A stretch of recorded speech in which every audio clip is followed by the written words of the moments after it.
Austin, I caved and did something that I wasn't sure if I was ever going to do, but I had a weakness over Black Friday, over Cyber Monday. I made a purchase and did a thing that I am scared is a slippery slope. I'm terrified it's a slippery slope.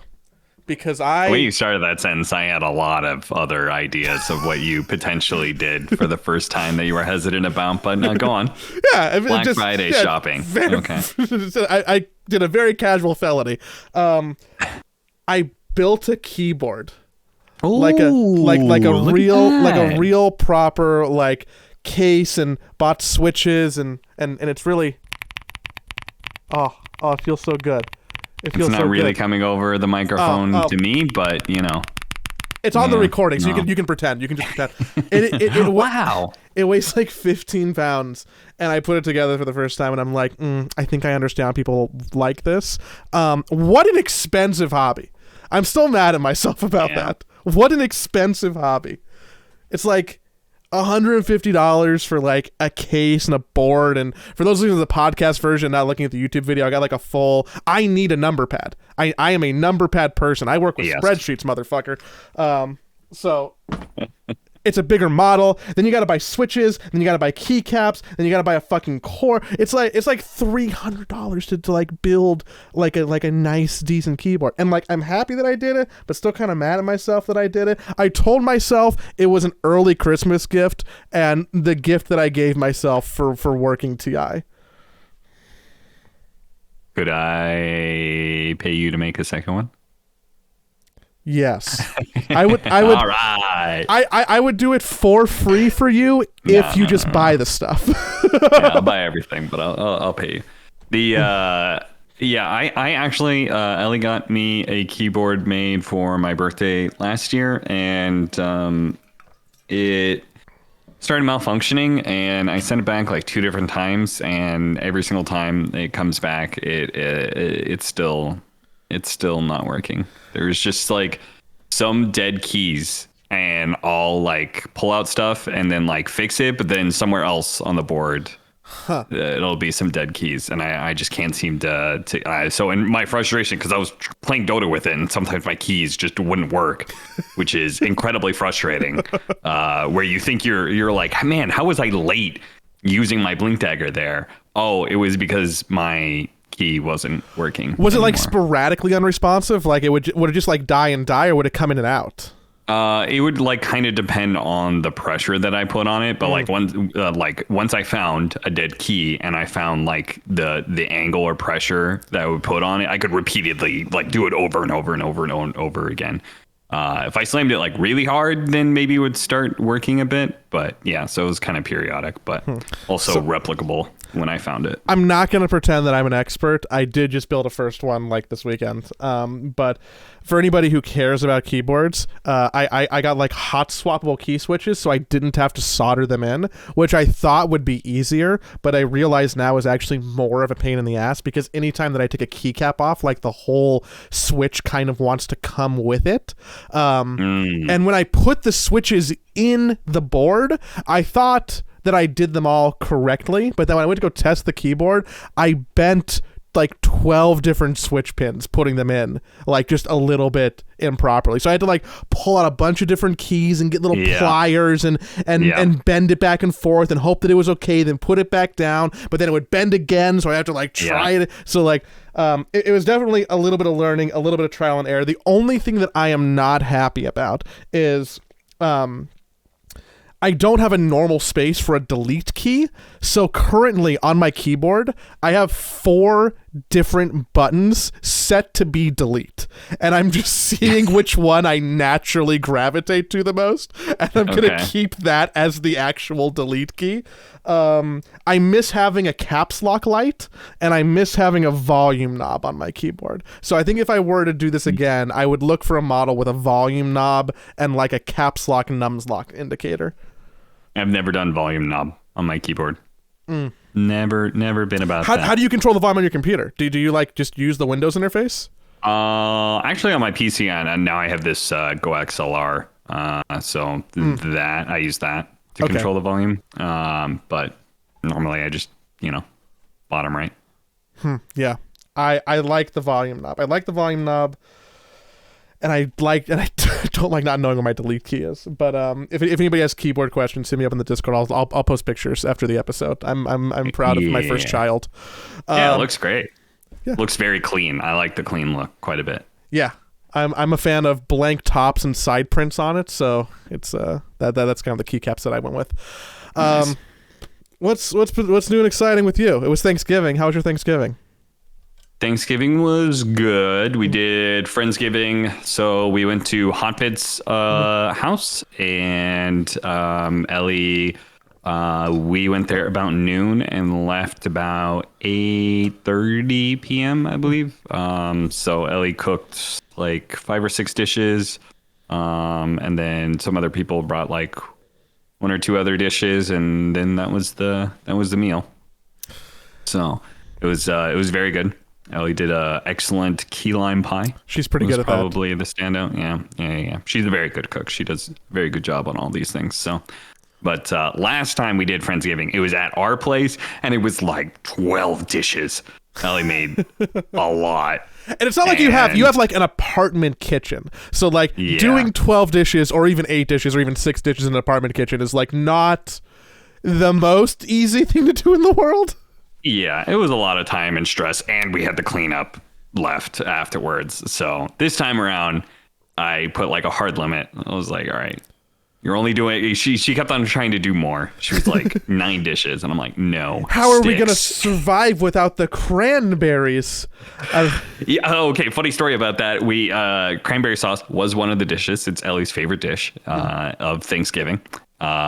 Reminder to everybody who's listening, Ellie is not American. She's Romanian. So American Thanksgiving is like a relatively new concept to her. And some of those dishes, like she hasn't experienced before. And cranberry sauce, she likes it quite a bit. So she really wanted to obviously make that for Thanksgiving. And she did make it. But again, we were at Hotbid's place. And Hotbid, you know, when you go to coffee places, you know, the tall sugar. It's like standard that like every coffee place has like the same looking glass sugar holder. Yeah, it's kind of like ribbed for your pleasure on the side, and there's a metal top. Yeah. Yes, exactly. Ken had that.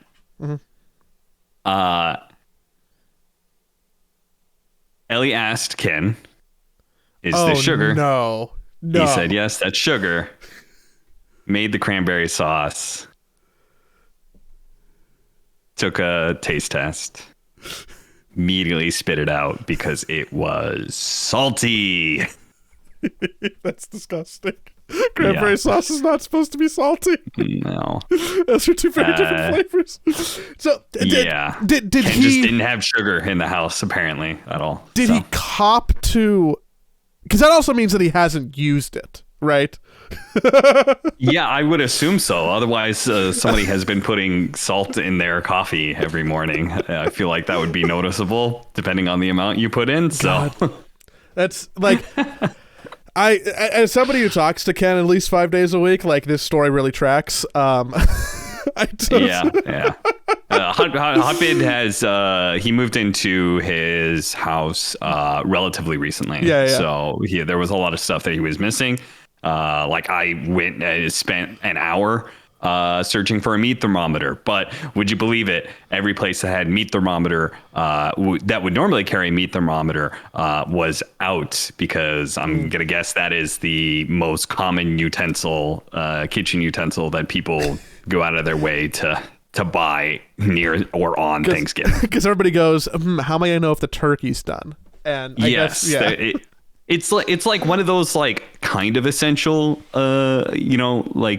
tools, but depending on what kind of cooking you do, maybe you don't have it, and then Thanksgiving comes around, or like in our situation, we go to somebody else's house and forget to bring our own.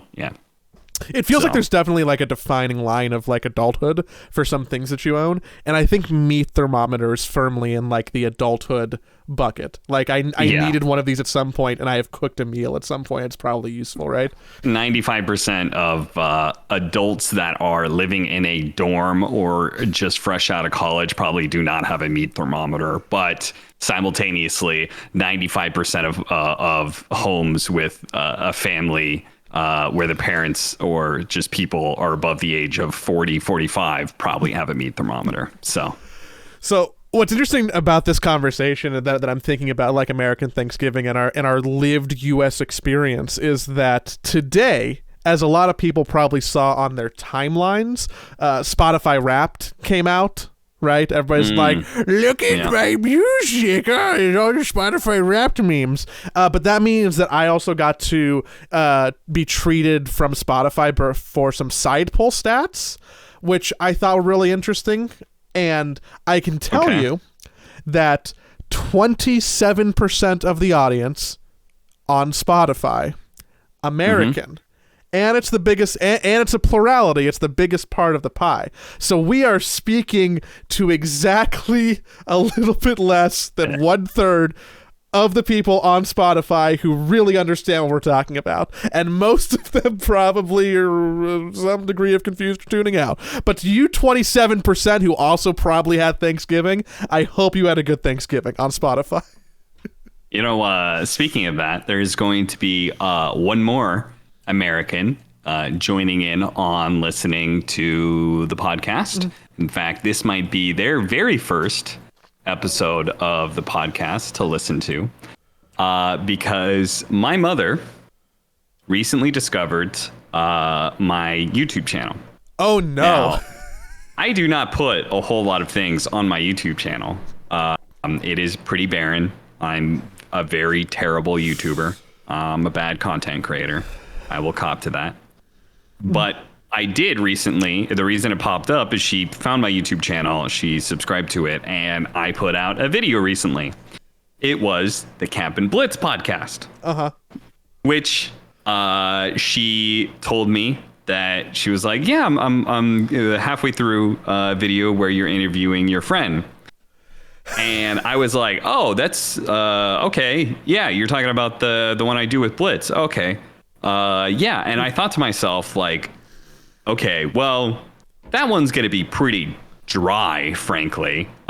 She probably won't have a good time listening to it because it's going to be just talking about Dota, and she will not understand any of that. You're going to get texts like, who's Matumba Man? Yes.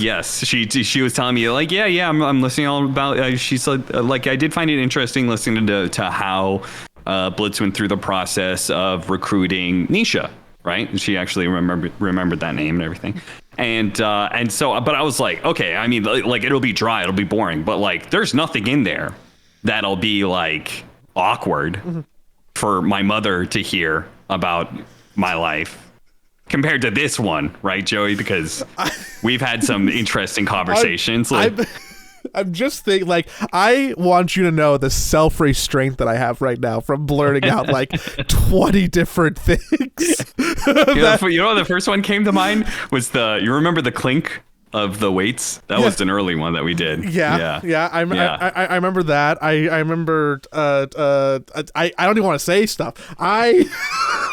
There's like a trail of funny stories that probably have a content warning for mothers, and I'm pretty sure that like my mom does not listen, but I would not put it past her to, and also not tell me, but I have to pretend like nobody I know listens to these things because I know that they do sometimes, and every now and then it makes me think a little bit about what I'm saying, because some of the stuff that I'm talking to you, or I'm very okay just like randomly blasting out into the internet, like I don't want my boss to listen to, or a family member to listen to, or a random friend to listen to. Like most of it's pretty fine and I tell them anyways, but it feels weird to get it in podcast form. So the idea of having mom listen, probably a little scary for me. Not my mom. Yeah. The Camp and Blitz podcast should be safe, right? Oh, it should absolutely be safe. Incorrect. What? I've listened to them all. Yeah, you did listen to them all, but did you read the title of all of them? Yeah, she told me that, and then I was like, oh, everything's fine. And then I had this moment of realization of, oh, fuck. I named the last podcast that we released, the episode name, which zero references to why it would be named that in the podcast itself. Zero. After the podcast was done, I asked Blitz, what should I name this podcast? And he said, who doesn't eat ass in 2023? And I said, okay, that's the name of the podcast now. I replaced ass with booty because YouTube. And that's the name of the podcast. Boy. And I was sitting there on stream and I realized this out. And I was like,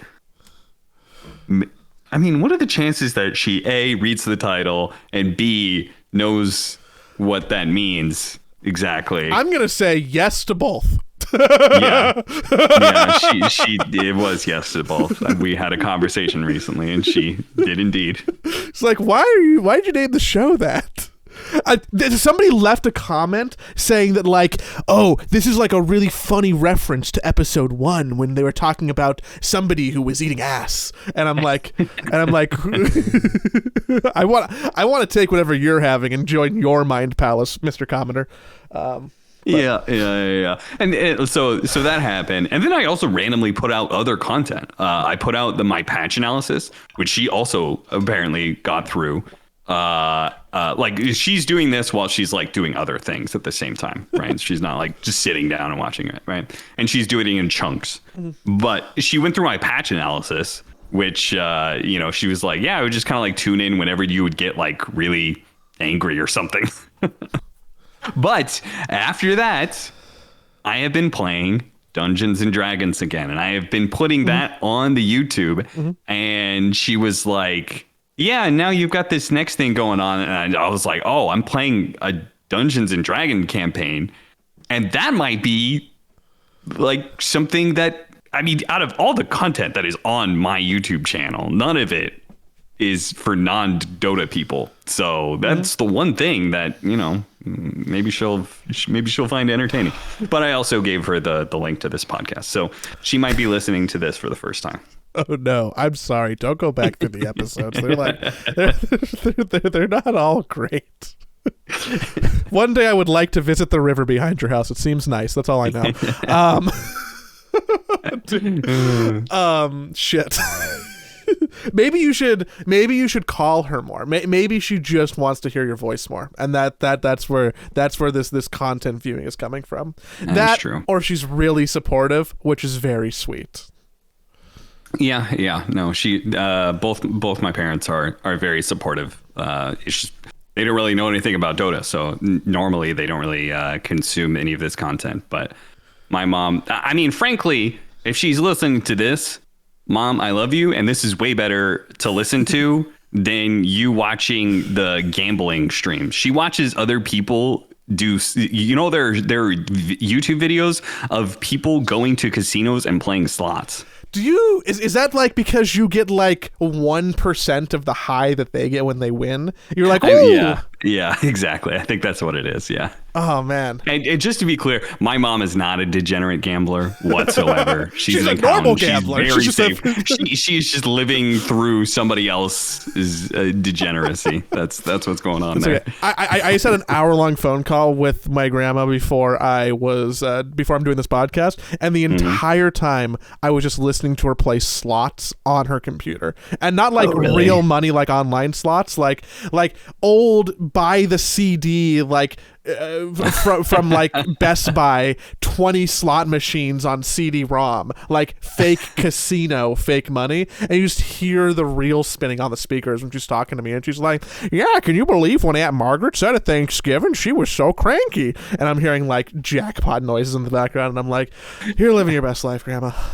I can't tell whether the fake gambling, because I've seen those are like their phone apps for that as well. I can't tell if that's like better or worse, because it's more pointless if there's no money involved, but simultaneously like if you're gonna do it, better to do it with no money, I guess. So you do not use Dota as a fake joke answer, but is there a game that comes to mind, maybe a mobile game or otherwise, that you have just pointlessly dumped a copious amount of hours into? Because I have played, probably in like 2012, a coin pusher app, like a casino-esque coin pusher app where you drop coins and then they go off, and there was no point to it, but I was addicted to this digital coin pusher. I probably played it for like, I shit you not, 200 or 300 hours on my phone.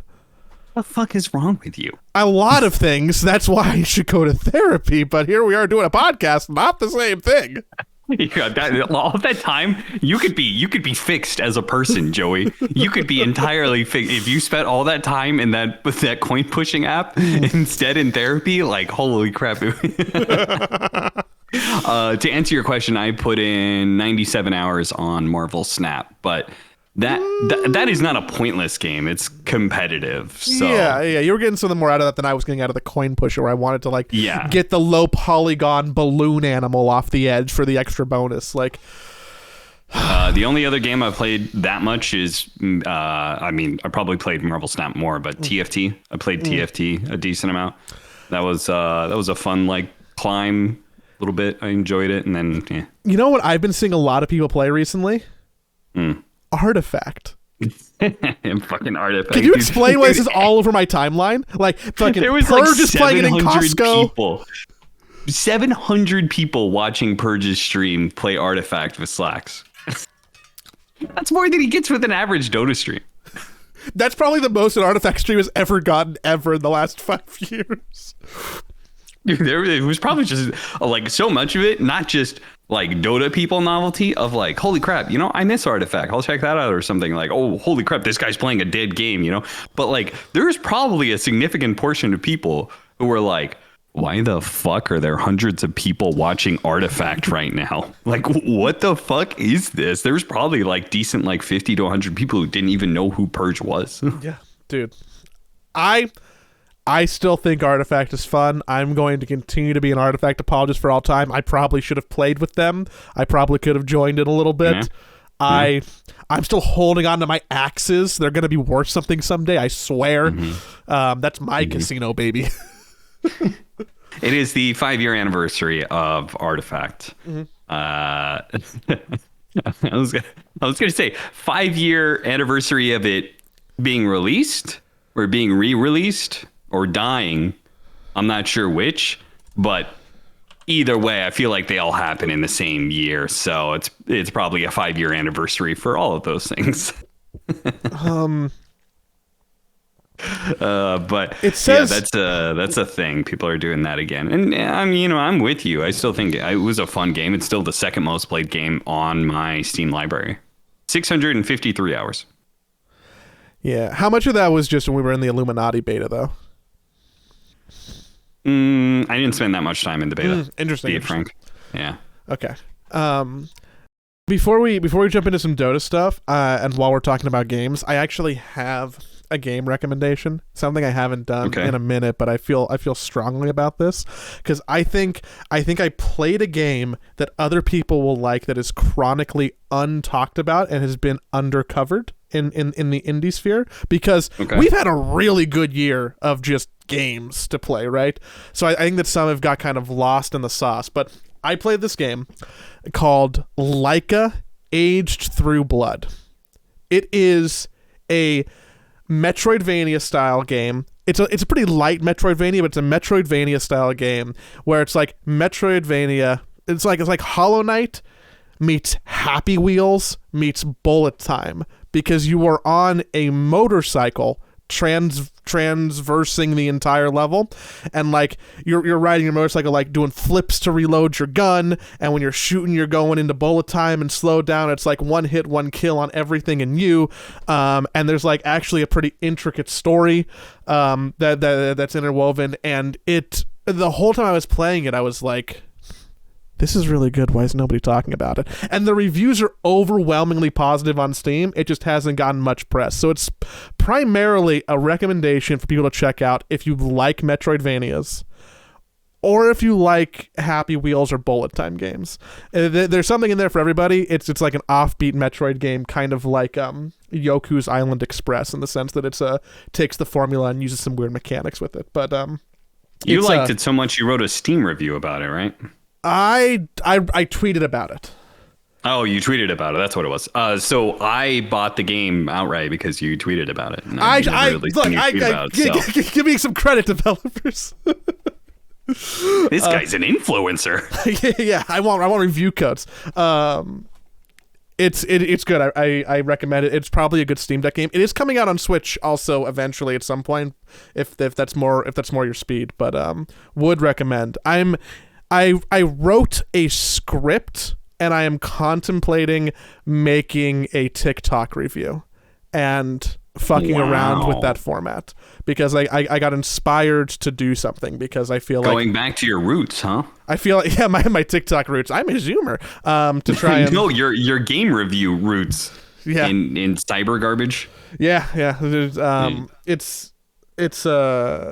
I felt inspired for the first time in a while to talk about something, and I think that's because I'm probably being a hipster about it, because it's not super well covered. So we'll see if I follow through with that. Okay, I will wrap this up. 2 more games to talk about, and then we'll talk about Dota. I promise we're getting to Dota eventually. I played 2 different games today. I've been on a kick to play something other than Dota. I wanted to play some party cooperative games. So today we tried out. It was me, Sheep, Avery, and a friend of ours, Lumino, and we played GTFO. And we played Lethal Company, which all the streamers are playing right now. Yeah, and I will say, Lethal Company is a fun game to play with a group. It is very fun. Can you give me the TLDR of what the concept is? Because I don't really watch any streamers, so I'm a little bit out of the loop on it. Okay, so so both games are squad-based shooters. Lethal Company doesn't really have a gun, but GTFO is a shooter game. So think Left 4 Dead, Dark Tide, that sort of thing. PvE, where you go in through a dungeon together, and GTFO is very tactical based, where there's stealth elements to it. You got to conserve ammo as much as possible. You got to play these choke points and like find resources and stuff like that. And you're just trying to basically do dungeon crawling, except for being a shooter. Okay. So that's pretty straightforward. But the part of the appeal is it is a very tough game. And these like runs will take anywhere from like half an hour to like an hour and a half. It's like pretty time intensive and pretty stressful, I would say, and very cooperation focused, or in our case, anti-cooperation, as everybody kept fucking each other over. But then Lethal Company is the game that's really popping off right now. And Lethal Company is it is very much an early access, dumb fun game where you are 4 people working for. Have you played Deep Rock Galactic? I have not played, but I'm familiar. Okay, so the story of Deep Rock Galactic is you are 4 dwarves working for a corporation, and you go mine things. This same concept, you are 4 people working for a corporation, and you go to planets and try and collect loot from that area. So it's basically like leftover regular items. So there's like a Rubik's Cube that we found today. There's like a large axle that I was carrying around, or a crate of like soda pop. And you bring it all back to the ship, and then you sell it at some point in time. And then you use that money to like try and like your run's going to start off with you have nothing. You have no way to defend yourself. You don't have a flashlight, so you can't see through the dark. You got nothing. You use that money to be able to buy a flashlight or buy a walkie-talkie. And the part of the appeal is it has a mic system in game that is proximity based. You use a walkie-talkie. It's a lot of like the horror games that are going right now. That are trying to use that. The monsters there, they can hear sounds. All kinds of things like that. But it's a lot of the fun is just a very roguelike element where you just kind of like you go to these planets, You go in there, you grab some shit, some monster surprises you, catches one of your guys, he dies. You try and grab his corpse. You're getting chased by monsters. You try and get back to the ship. You're just kind of like scrambling. And a lot of the fun is just watching other people die. Watch it fall apart in the process. Yeah. Or once you die, you get to watch other people as they like slowly figure out like, oh, he's like, say that there's a screen where you can see different people and like, oh, that person's not moving anymore. They're not answering on the walkie talkie. Oh, I think he's dead. And then you watch them try and like the wheels are turning where they're trying to figure out like what should they do next, because you need the money, you need the loot, but you also, if you all die, then the run is fucked. Yeah, there's a lot of jump scare stuff involved, and just like general creepiness. I'm really rough with the jump scare thing. But the graphics are like it doesn't look scary in that regard. There was like it's very low graphics wise, so there's nothing that I would say is really gonna cause you any nightmares. Mm-hmm. But it is kind of funny. Like today, like a bug attacked Avery, and we had no weapons. We didn't know how weapons worked yet. We're only just now figuring that out.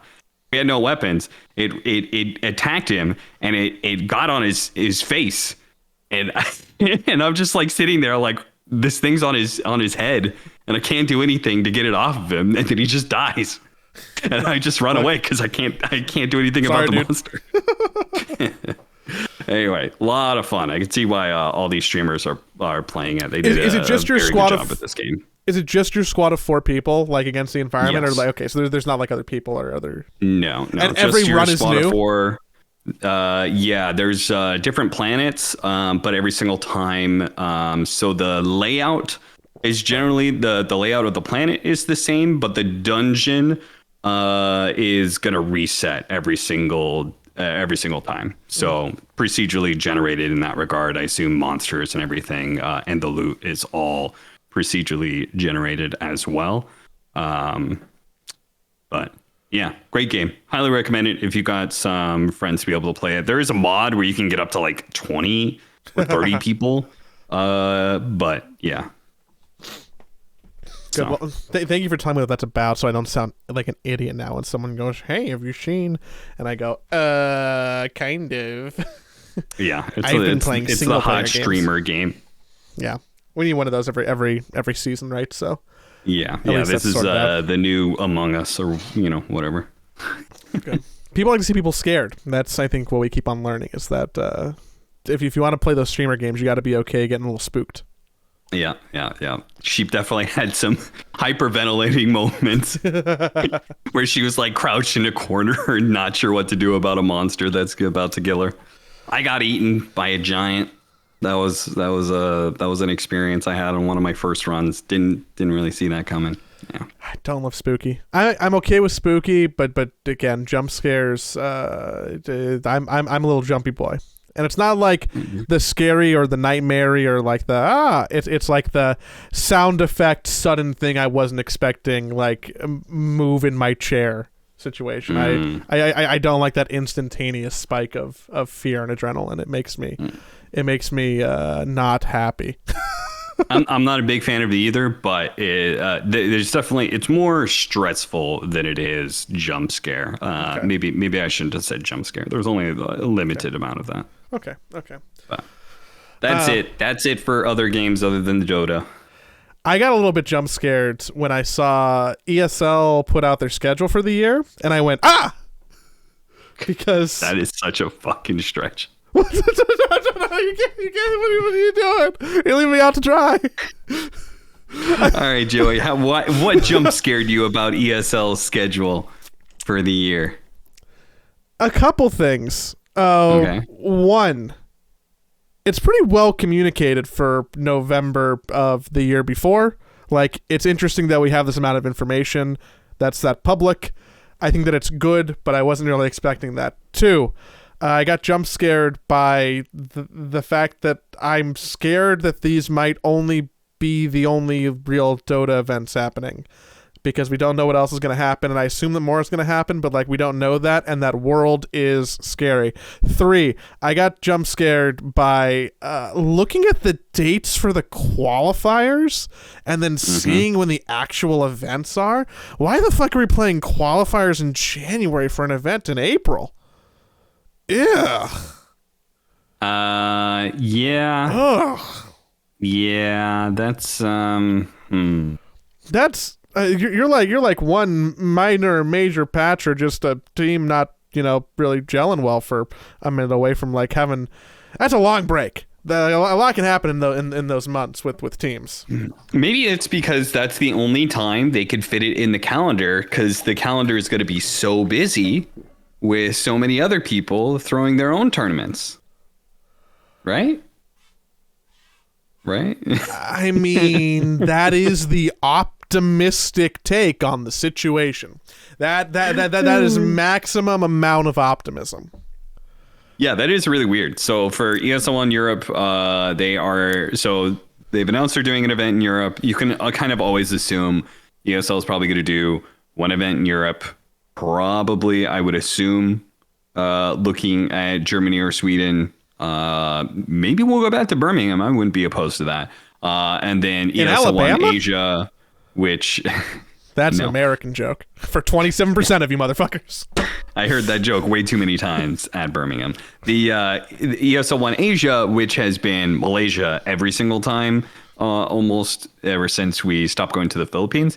And that's always been Malaysia. It's just a question of whether it's Kuala Lumpur or Genting. ESL is keeping that schedule. They're still doing those events. It's just now they've announced it really far ahead of time. Like, hey, this is definitely happening. So that's cool to see. And then once again, we're going to be doing 3 Dream League seasons. And they're going to keep the schedule of what it was last year, where we're going to be doing 2 around the same time. I don't remember exactly the dates, but it seems like around the same time as we did last year. And then the third one is going to be the October one that is post TI. So this is a couple things, because the Dream League seasons are end of February, end of May, and then end of October. And currently, the posted Dream League Season 24, which would be the 2024 October dates, conflict with what have been TI the last couple of years. So that probably makes the assumption that TI will be wrapped at least a week, maybe 2 before October 27th, which means that maybe TI is in September, maybe TI is in August. Yeah, I stumbled when I was talking about Dream League Season 3 because the dates were running in my head. And I was like, wait a minute, October 27th? Yeah.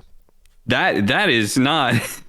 That's not at all what I expected to see. I expected to see it before TI, like they squeezed this one in. But now they're doing it after this year's TI was, but also like at the same time that TI was. So if maybe we're not doing TI, or maybe we're pulling TI back to August. Yeah, right now there's nothing else on the calendar for August, because even so they posted Dream League Season 24, which is the October one. The closed qualifiers are September 22nd through September 26th. So even those dates are kind of early, right? Because if you assume you're probably not like finishing TI at the end of September, then immediately doing closed qualifiers for Dream League, there's probably like at least a week, right? So that means that maybe TI is end of August, beginning of September? Maybe? I don't know. Yeah. That's especially with what they have a redacted tournament. We're all just going to assume that's Riyadh. Whatever they end up renaming it to, maybe it goes somewhere else. But that tournament that was this year, Riyadh, that's probably the tournament that they have for July 2024. And yeah, which is going to have a point system for qualification. So both Dream League seasons and ESL Europe, there's going to be 3 events at least that are providing teams with qualification points that'll be used for the top 8 direct invites to that redacted tournament in July. Yeah, yeah. There is something kind of weird about it because so they've already put out a point ranking system for the current teams. Basically from the events that happen at Dream League. And I'm not sure exactly how I guess it was including I don't know if it was including TI because the ranking system that they have is Gaming Gladiators is like fourth or fifth and like Liquid's like sixth or something like that. So their ranking system is a little bit interesting. But I think it's just because they're including Riyadh and Dream League. I think that's the only things that they're considering or something. But either way, the point system, I don't really care what that point system is exactly because it's a set ranking for now. But the important, like we have a full schedule ahead of us, right? We have 2 Dream League seasons in ESL 1 Europe that are all going to contribute points to teams going to Riyadh. Make Dream League more important. Like I think that before, and maybe I'm speaking from the perspective of Liquid, who may or may not have been open about may or may not caring too much about Dream League. But I mean, BetBoom specifically, Celery tweeted about this and said that, you know, like if we knew ahead of time, we maybe wouldn't have done the BetBoom tournament because of the fact that it hurt our performance at Dream League. Because they bombed out at Dream League, right? They got like 8th or something like that. Yeah. So as a result, Gaming Gladiators is sitting at 5th with 400 points. Liquid sitting at 7 with 200 points. Yeah. And BetBoom has 1,600. Yeah. They might have... second. Those other teams might have cared a little bit more if they knew. So, I don't know. It's a little bit odd, but I think that it's all going to come out in the wash. I'm not too worried about that. Yeah, I don't really see too much about... I just don't care about complaining about this sort of thing because, like... We're starting a whole new system, and the system has to start somewhere. Like, yeah, they didn't know about that. Maybe that could have been communicated better, but like also, you know, like DPC died, and we're trying to the ESL is trying to create this whole EPT or whatever the fuck they're calling it. So. This is a new system that they're putting together, and we're kind of jumping in almost like halfway through the season. It's like a weird deal, but I imagine once we flush out this full year, then the next year will be a lot cleaner and understanding will be fully there. And I'm sure that I'll have an opinion on it as soon as Knoxville tweets and tells me exactly why the point system is wrong. So exactly. I'll just wait for that to happen. Yeah, just let us know what's wrong with the system, Knoxville, and I'll give it the upvote. Yep. Because I don't care enough to do the math. I just don't care. Yeah, I think most of us don't. Do you care about the new Shopify roster? No. No. No, I do. Okay. I care about it. I'm just being cheeky. I care about it mostly because it is interesting. It's an interesting roster because it is not a roster that you would expect 1 to 2 years ago for RTZ to be on, frankly. Yopaj is replacing Abed in the Southeast Asia mid spot. That is apparently that's what they need. There's no mids in North America, so it's not even Southeast Asia, it's the Philippines. Yeah. So RTZ and Bulba, they have a type or something, I don't know, but Yopaj he's a great talent, and like he was very impressive to me. The first 2 years that I watched him, I was like, man, this guy is the shit. This guy's awesome. His last year, not great. Definitely needs to prove himself. This is the roster he's going to be looking to do so. But then also Theo LaCour, who, I've always viewed Theo LaCour as being a very good player, but that's a player who, I kind of felt like his best days were maybe behind him sort of deal. But maybe not. We'll see. I don't really know him, and I haven't really watched him too much lately. So that's because we were talking about the Southeast Asian talent that were back in Southeast Asia and questioning we were talking about what Armel, Abed, and Taiga, not Southeast Asian, but is there in Southeast Asia. Talking about those three talent and like, do they have the fire to like surpass what they have already accomplished, or are they cruising? You know, are they just cruising and they're just going to be maybe qualifying to some tournaments and, you know, like whatever, but not actually elevating their roster to be something that stands on top on the international stage.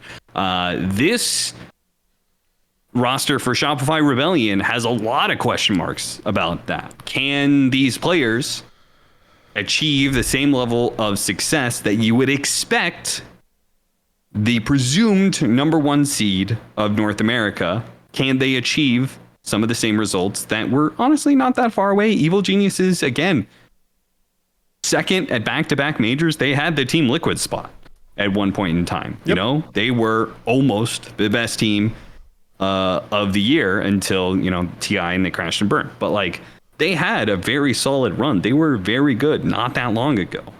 You expect them to be the number one North American seed and to contest teams in the international stage. And this team has probably the most question marks that any roster has had around RTZ since Speed Gaming. Which is a long time now. Yeah. I mean, RTZ has been like, frankly, he's just been like cruising on teams that have had high expectations, but also very high amount of talent around it. Evil Geniuses, Team Secret, Evil Geniuses, Team Secret, Evil Geniuses, Shopify Rebellion.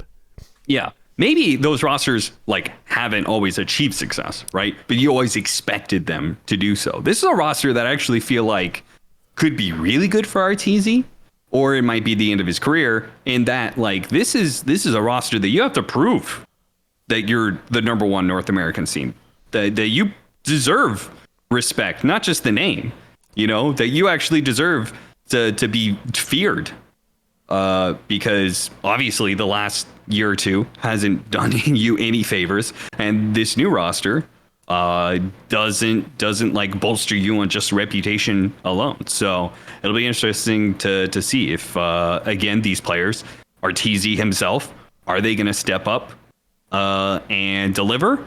Or is this going to be a swan song for RTZ before he goes off to Gambaland? I don't know. It's a little hard to tell so far because they're the one team from NA that didn't play in the qualifiers for Kuala Lumpur. So, like, yep. We can say that, like, okay, TSM and Nouns, even without, like, their full completed roster, like, they had a 5-game finals for that spot. They're probably going to be competitive. We'll see how that shakes out. Shopify, question mark, just because we have no data on them, right? And we have these names that, like, do I think Kitrak is going to set the world on fire? Maybe. We'll see. Maybe. I don't know. It's like one of those things. It's like, yeah, a lot of people talk, a lot of pro players talk about Kitrak, say he's very smart at the game, but hasn't had the top tier line results you need to be able to get the same respect from the general community. Also, frankly, you do have to, like, it's a team game, right? Mm-hmm. But you do still have to, like, put up or shut up, you know? Like, you do have to get the results at the end of the day. However, you know, like, yeah, maybe you're dragged down by your team, but you gotta be able to elevate the guys around you. So it's also just all these players got to do that. It's also just to see RTZ in, like, you know, a true leadership position, at least as, like, from a veteran perspective. Like, I don't know. Oh yeah, extreme veteran. I don't know what the leadership is going to look like in this team and how it's going to break out and, like, you know, who's going to be dad. But, you know, RTZ hasn't had to be that sole person in any of the other rosters, mm-hmm. right? He was playing with Puppy. He was playing with Crit. He was playing with Fly. He was playing with all these people consistently who filled mm-hmm. that role. But now he's the old guy. He's the person who's been there. He's the person who's been to how many TIs and how many tournaments and how many lands, and he's fucking RTZ. So, like, mm-hmm. is he going to be able to fill what probably needs to happen, which is that leadership role, and lift these people up? Yeah, because, like, I'll be frank, I don't think you can leave that to Bulba. That it's not a slight on him, but, like, I don't think you want your coach to be handling all the veteran presence. Like you need the player in game to be doing that, right? Yep. And yeah, Kitrak might be a great mind for the game, and Saberlight is a fantastic talent. And I think, I think RTZ is very lucky to have Saberlight with him for this season. Yopaj is a great talent. Theolacor has been around the block for years, right? 2016 was his first team, so like almost a decade. But it is RTZ who is the most veteran of all of the players there. I think he's the oldest. I'm going to assume he's the oldest because he's also been playing the longest. But also he has had the most success, as you said, on lands. Like people are going to naturally look to you because you have done it before in the past. Maybe not recently, but he has done it. He has won lands. He's done very well at a lot of lands. I had to kind of question myself. He's won some lands. He won ESL 1 Frankfurt on Secret. Yeah. Maybe he hasn't won a major. Maybe he hasn't won a TI, but he's won plenty of lands. He won the Manila Masters. Yeah. He won a summit, I think. A lot of seconds. But, Okay, I'm looking at his Wikipedia page now. Manila Masters, MDL, Mars Dota 2 League. They won over Newbie. They actually beat Newbie at Manila Masters and MDL. ESL 1 Frankfurt when he was playing for Secret over EG. Mars Dota League, where they Secret beat Empire. The Summit 3, Secret beat EG, and Starladder Season 10, EG, back when he was on the old EG, heading to right after TI4, they beat Secret in a 3-2 finals. Damn, that's hype. Yeah, it's been a while.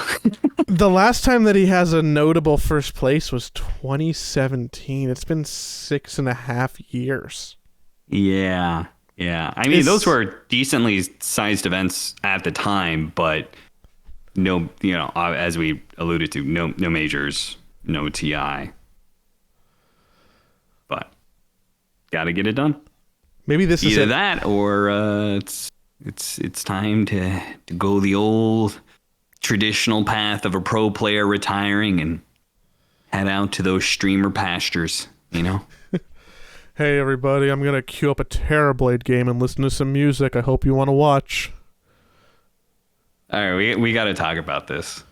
I need your opinion first on this, because you are relatively clean.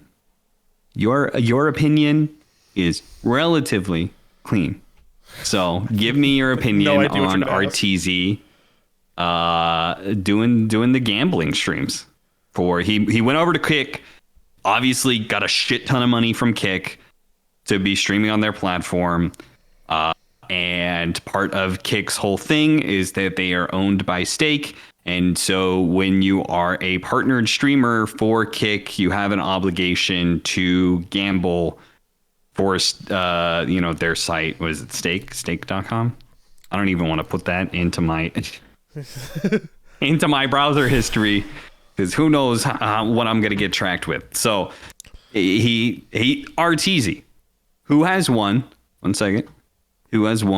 maybe this will 2 million, paint 3 how million. I'm leaning a little bit. He has won $2.6 million in prize winnings, and probably has great salary. Probably great salary. I will confidently step forward and say that he has probably been in the top 10 or 20 player salaries in Dota easily throughout the years. So this guy is comfortable in money, but obviously made maybe more millions off of going to Stake and doing this partnership. And part of the partnership is he has to gamble. It's really, really, really hard for me to be able to sit on my ivory tower without being in that situation and going, man, that guy shouldn't take the bag and should take the moral high ground. Because my understanding of RTZ is like, you know, sure, he's made a good living, but like, you don't know how long that's going to keep on printing money for. I think he takes care of his family, who are like immigrants who probably aren't from a super wealthy background. I don't know. I think that it's hard to chastise somebody too much for getting a real payday that could positively impact the rest of their lives and their families' lives. That being said, fucking shitty. Yeah. Shitty. It's the question is like, in order to really, like, you know, if you want to really pull Kyle and like step up in your soapbox and like really say this person is doing something bad, you kind of have to know what he's doing with the money. We don't know what he's doing with the money. We'll probably never know. And there's no obligation for RTZ to tell us. So yeah, I mean, I like RTZ quite a bit. All my interactions with him have been generally positive. Seems like a good kid. I personally can't get my head wrapped around making that much money and like having the background, like the plan B, the fallback option of like, he is still one of the most popular streamers on Twitch, right? Like, yeah, if he doesn't want to play professionally or can't hack it anymore, whatever, like he would still be one of the most popular streamers on Twitch that still is going to net you hundreds of thousands of dollars. Right? Like, I feel like you're kind of set for at least a good amount of time. Possibly the rest of your life, but like at least a good amount of time. Yeah, man. I know I can't like sling too much mud here because then everybody's going to be like, well, you're going to Saudi Arabia. But like, yeah, I'm doing that because like I have a genuine fear that my health issues may bankrupt me at some point. So I need, you know, to be able to like have a job.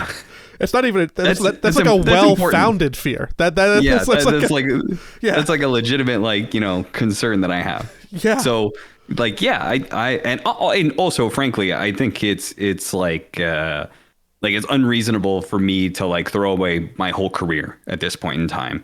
Like I would have to, if I did not go down this route, I would just have to stop casting. I would just have to like do something else entirely. Right. Yeah. I mean, especially if one tournament organizer is kind of doing most of the stuff and they're also kind of the Saudi Arabia people, then you don't have a lot of options. It's hard to take a moral high ground when there isn't really a plan B. Yeah. So it's like, I'm fine with that. I've accepted that, and you know, I'm going to do that. But like, man, I was like, man, but like, if I had a stream option where like I could make the same amount of money that I do now, I would take that. But you know, like I don't. So like I guess I was just surprised that RTZ did take that. Money talks. Yeah, I think it is a bit shitty. Because I don't know. I think you could probably do without that money, but I don't know what he's doing with it. So as you said, he's got parents. He's got a girlfriend. You know, he may not be doing any of this for himself at all, and that's probably something important that people just need to keep in mind. Yeah, you can call him out for it, but ultimately you can't like fully like set on blast, you know, confidently without knowing what he's doing with the money. But still shitty because he's still, you know, there are, you know, probably less kids than some other streamers who are doing it, but like I just think that it is a negative influence, and I also think that Kick as a platform probably has a bunch of people who have some socio-political views who I don't agree with, and they kind of tend to conglomerate over there. So like, you know, I don't like, it's probably not like the best platform in general. So there's I don't really care about that. I also don't really care about the gambling that much. Like I'm totally fine advertising gambling. I have no problem with that whatsoever. But that's also because I know that Your mom would watch you even more. 90, that's true. 95% of my audience, if not 99% of my audience, is all over the age. So I feel very comfortable. Like, I have no problem with gambling in general, or advertising gambling to adults. Make your own decisions. You want to do what you want to do. But there is something very personal about like taking a personal gambling sponsorship and really putting your face on you gambling specifically, even when all of these guys always do the same thing, which is like, don't gamble, you'll lose. It's like, yeah, sure, but look how much fun it is. Look how much fun it is. I don't think State gives a fuck about you doing that, because what people are watching is ding, ding, ding, ding, ding. Holy shit. That guy just won $50,000. Granted, he lost $100,000 over the last hour, but I wasn't keeping track of that. What I see right now is the $50,000 he won right now. God, wouldn't it be sick? Think about how much my life would change if I could do that, right? What I would be able to do. God, has there been what's been the discourse around this? I haven't really been checking into Very too much. negative. Very negative. Yes. People are hardcore against RTZ, which, I understand. He's one of the most beloved community members. People have stuck with him throughout his various teams and roster moves and the L's that their roster has taken over the last few years and stuff.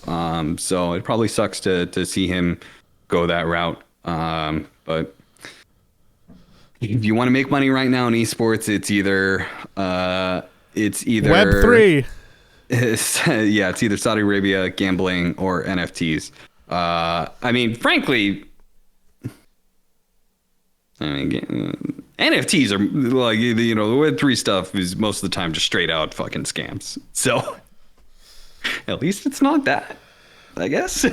I won't talk about. At least you're not like directly rug pulling. Instead, you're just getting someone sucked into a vice that may bankrupt them in the future. But yeah, I don't know. But at least you're not directly stealing from them. Well, it's only a matter of time until we're all playing Web3 games, right? Yeah, that's what I'm told. It's just around the corner. It's the basis for gaming of the future. That's what I'm told all the time. Do you know what's another way to make money in esports? Winning tournaments. What if you just don't play in any tournaments anymore because you have Riot buy you out of your spot to play in the tournament? That's a way to make money. That's a way to make money. That, you know what? If you looked at this year and this year alone, it has been a very profitable year to be in esports for some organizations. It's kind of fucked up. I bet that's not even true. I bet that's not even fucking true. I bet they still somehow fucking lost more money than they got just this year alone from these selling their spot steals. I agree. A little bit of context, and I don't want to do too much time on this because it's a DOTA podcast, we're going to talk about Riot for a second. But for anybody who's keeping up with like the esports news, I think it's hyper interesting that Riot and the LCS, the League of Legends Championship Series in North America, reduced their number of operating teams from 10 down to 8. They went to the teams in the league and basically said, hey, does anyone want to get bought out? And then 2 teams that we know of raised their hands, and then Riot paid them back for their franchise spot. So now there is no longer Evil Geniuses, and there is no longer Golden Guardians. They do not exist in the LCS. And even though Evil Geniuses is still a business right now, because I see them playing in Valorant Game Changers, I know that they're still playing in Valorant, like kind of a little bit, even though I don't know what's going on there. I'm seeing everybody from Gaming Gladiators who is either resigning or laid off. So I think that there's probably, that might be a little bit of a sunsetting of that a whole team and organization, which is obviously, they're just kind of in WoW and Smash, like poor Zane. And and League, right? But Mm-hmm. we have at least one team that has died this year, maybe even two, and both of them have been sunset by Riot with paychecks. They were paid to leave, but I think that payment is probably just for their investors to go line their pockets on the way out. I was about to say, I'm sure none of that is trickling down to the employees who all have been laid off, who are ultimately the backbone of esports in reality. All of these people who have a genuine passion for esports, they're not getting any of that bag. No, they're not. But yeah, it looks more and more every week like Evil Geniuses might not exist at some point in the near future. I would say called it, but yeah, that's just bet jumping on the kids hoop. It's not impressive. It's really not. Yeah, but it is fascinating that even a business as big as Riot is looking to do some contraction. You think they were big fans of Valve stepping out on their DPC? I don't know.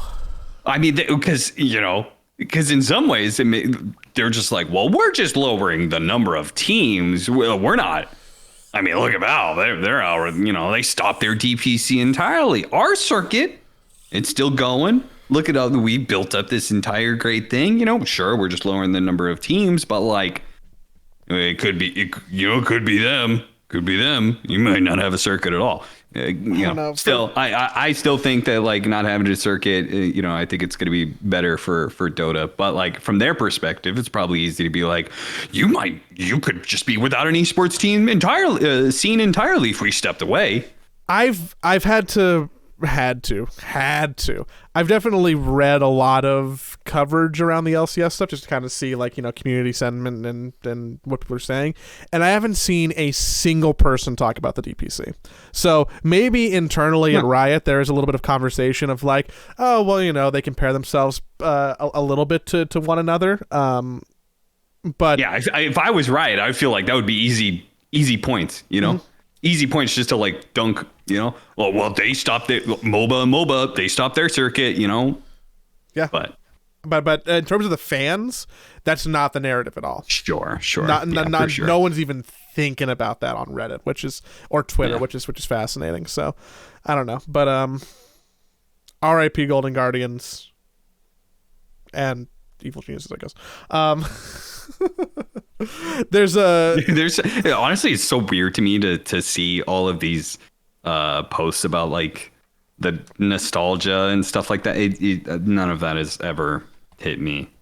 I don't think maybe that might happen to me when Liquid goes under. If it ever does. I was just saying that to fuck with you. I was just saying that to fuck with you. Everything's fine, and I'm not even doing a bit. I was just saying that to fuck with Joey, just to see how he would react. But Liquid is obviously the organization I would probably feel maybe something for, but I don't know. I think I'm just not that person. I don't know. I feel nothing. EG dies, I feel nothing. I don't care. I watched StarCraft. I watched the early Dota days. I watched them pick up the roster, and that was Ben's Fuckboys originally or whatever, and watch them play at TI and all that jazz. The very first TI, I was cheering for them. Felt nothing when they went away. I was just, whatever. They're different from what they used to be. Yeah, I guess, but I feel like I've never had any moment of sadness. I was in some period of grief when they transitioned to Peak 6 ownership, and some period of grief when they did the rebrand, and some period of grief. I feel like I've been grieving EG in some way, shape, or form now for 5 years, and this is just a continuation of that. I feel numb to it, but I do have some attachment from old days to the idea of what the brand was. And from a selfish Liquid side, there was a period in time where they were actually a team that were rivals. And I think that is a healthy thing that we really don't have much of in any esport. Like there's very few team rivalry situations. Yeah, nowadays it's just the social media managers adding each other, being all inside jokey or whatever. Yeah. So Yeah, I feel nothing. Maybe it's because I was never a traditional sports fan. I've never gotten into backing a team. That's never been me. So maybe that's just missing from my general entertainment experience. I don't know. I was forced to be one growing up in Los Angeles in the late 90s because, if you weren't a fan of Kobe and Shaq, you weren't living in the city. So Sure. Meanwhile, I grew up in Seattle where the Seattle Sonics got sold off and went to another town. But Brian Kemp's got a weed shop now all over the city, so that's fun. Nice. There's probably one last thing to hit on before we wrap and call it a show, and that is that there was a patch. Yeah. It was a letter patch. Yeah. My understanding is that not much changed, and people are kind of like, hey, I thought that we were doing more updates, Valve. What's going on? And then Valve had to be like, oh, there's stuff coming, but hold on, it's going to take a little bit. We've never seen that song and dance before. But how are you feeling about 7.34E? So I did my post-patch analysis. I felt like probably most of the community did, that I felt like a lot of these changes weren't enough. There are some heroes missing. There's a post about Lone Druid right now, and I won't disagree. I think Lone Druid is probably overpowered. It's just, Lone Druid's a somewhat specialty hero. It's kind of a brain dead specialty hero the way it's played right now, frankly. I don't think it's that hard to take up whatsoever. But it is a unique hero. And I don't know, but I fucking hate Nature's Prophet right now. Oh my God, I fucking hate that hero. I've hated this hero for so fucking long as a support. I think it's the dumbest, most brain dead support by far. Because at least melee heroes like Treant Protector and Undying are melee and therefore are naturally harder to play the laning phase. It just is. There are matchups. Nature's Prophet. Oh my God. When this guy summoned Treants and just threw them at you, and you spend fucking all this time killing a 350 HP Treant to get 5 fucking gold. Meanwhile, you're fucking taking one tango out from these Treants just mindlessly running at you and hitting you. Oh my God, I hated that so much. And I was like, Jesus Christ, this is the dumbest support hero that has ever existed in the history of Dota. I don't want to play against this anymore. And then they changed Nature's Prophet to make him dumber. Somehow, some way, you made a hero that was even more brain dead to play. That you could just, now the Treants aren't even a thing. You just right-click people. You just sprout them and right-click them. And oh God, I hate it so much. Oh, I hate it so much. And I hate this fucking hero. And I wanted to fucking die. And it was missing from the E patch. It did not get nerfed. And when I realized that, somebody pointed it out to me and was doing my on-stream analysis. One of my chatters pointed it out to me. I was just like, oh my God, what have you done, Valve? Come on. I get it. You had to nerf Chaos Knight. You had to nerf Bristleback. And yeah, maybe those nerfs were enough. Maybe they weren't. I don't really know. We'll see as it plays out in professional play. But come on. The fucking, there is a scale out there of easy to play and effectiveness. And you can never have a hero be so fucking simple and so fucking good and be so, and then there's a third fucking graph, this 3-dimensional now, and so unique. Because Nature's Prophet is also incredibly unique, right? He has a teleport that is inherently global a damage very ultimate. broken mechanic, right? It's okay, that is incredibly good. Then you have a global ability. Okay, that's really fucking good. Then you have Sprout, which, yeah, maybe sometimes is kind of dog shit as control, but it also makes it so you always have to have a Quelling Blade on your heroes at all times. It's so dumb. So dumb. I fucking hate it. They give the Sprout talents, and all of a sudden it's making you miss. All of a sudden it's fucking, it's leashing you. I can't take it. Every fucking 30 seconds, he's using Wrath of Nature. All the lanes are pushed in. You can't go anywhere. Oh, now the Wrath of Nature is also disabling you. This hero that once upon a time was just a fucking right click. This hero, all he was a right click and some treants. Now he's got like 5 fucking disables. He's got a shard that slows you down and gives you vision. His fucking Sprout is controlling you. Oh, now it's leashing you. Now it's making you miss attacks. His fucking Wrath of Nature is coming through.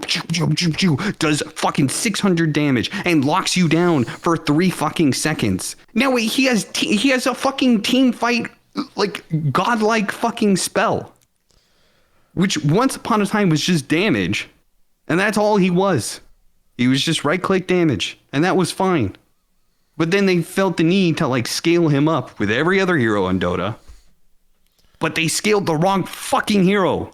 You don't do this to this kind of hero. Oh, fucking, hey, goddamn it. And you get all those benefits as a support.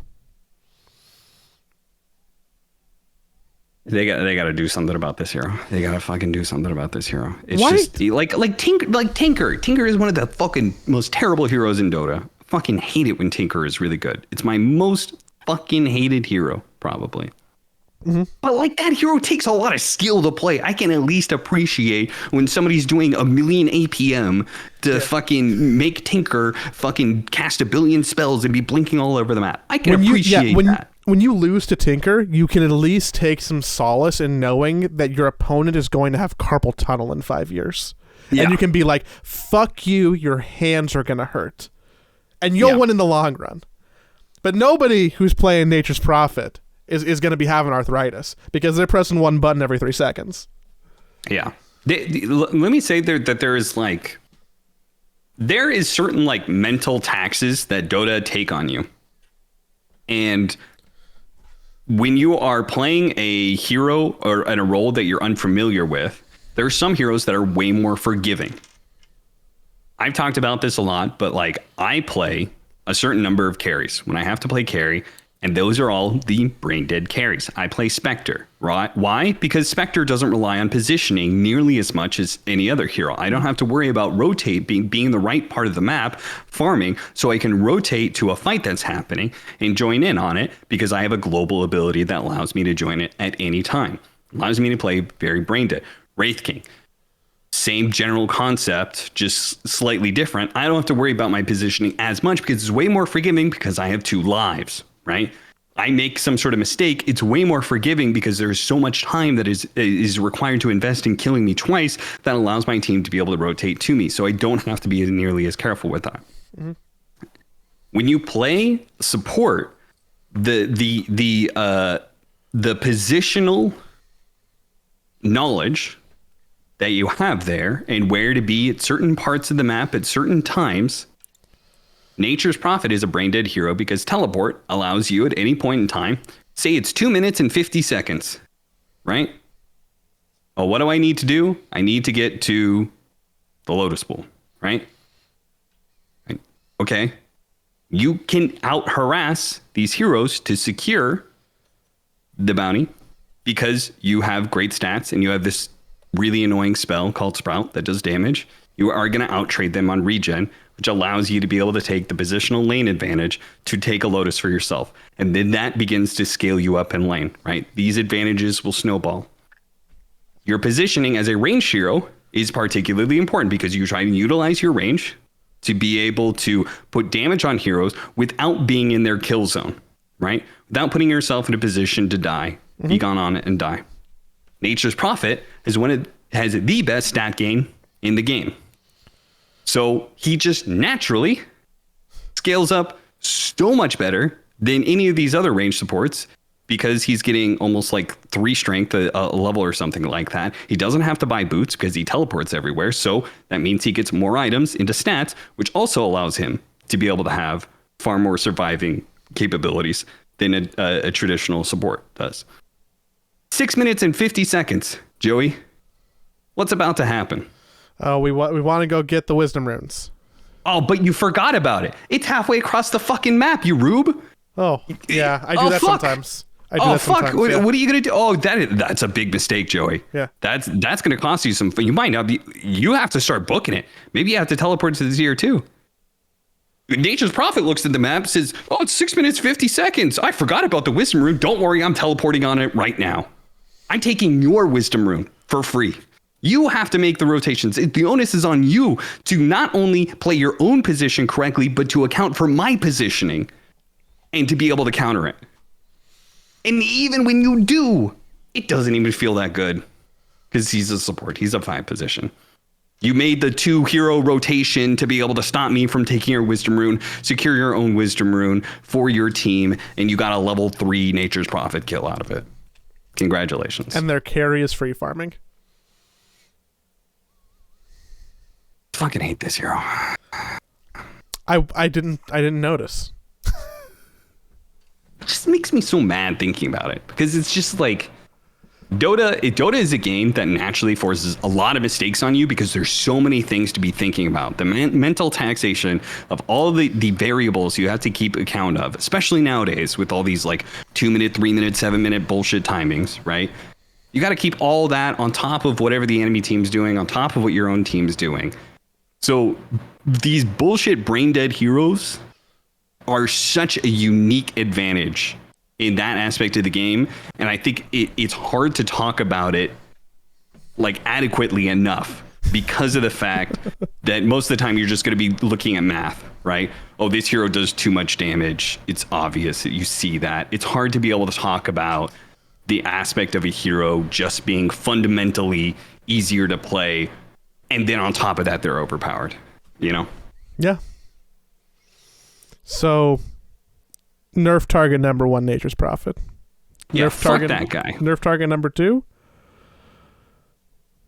I mean, Lycan, Lone Druid. Lone Druid seems to be really good right now. Lone Druid probably needs to be nerfed. Lycan probably needs to be nerfed. I don't know if Valve's going to do another patch before they release their Christmas thing, though, because we are going to have something for Christmas. I went on a rant. The entire thing about this was community was really mad we didn't that they didn't get more. Frankly, it's a post-TI patch. This is what you're always going to get. The Valve team, the Dota team is involved in TI. They're not going to have a big patch ready for you when you want it.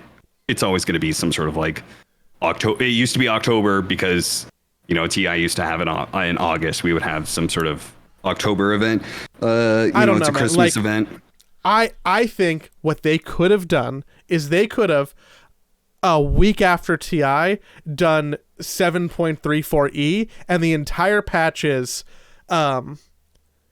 increase recipe cost of Heart of Tarask, change Bristleback's Bristleback, change Bad Juju's interaction with Blink Dagger, change whatever the fuck they did with Spirit Breaker.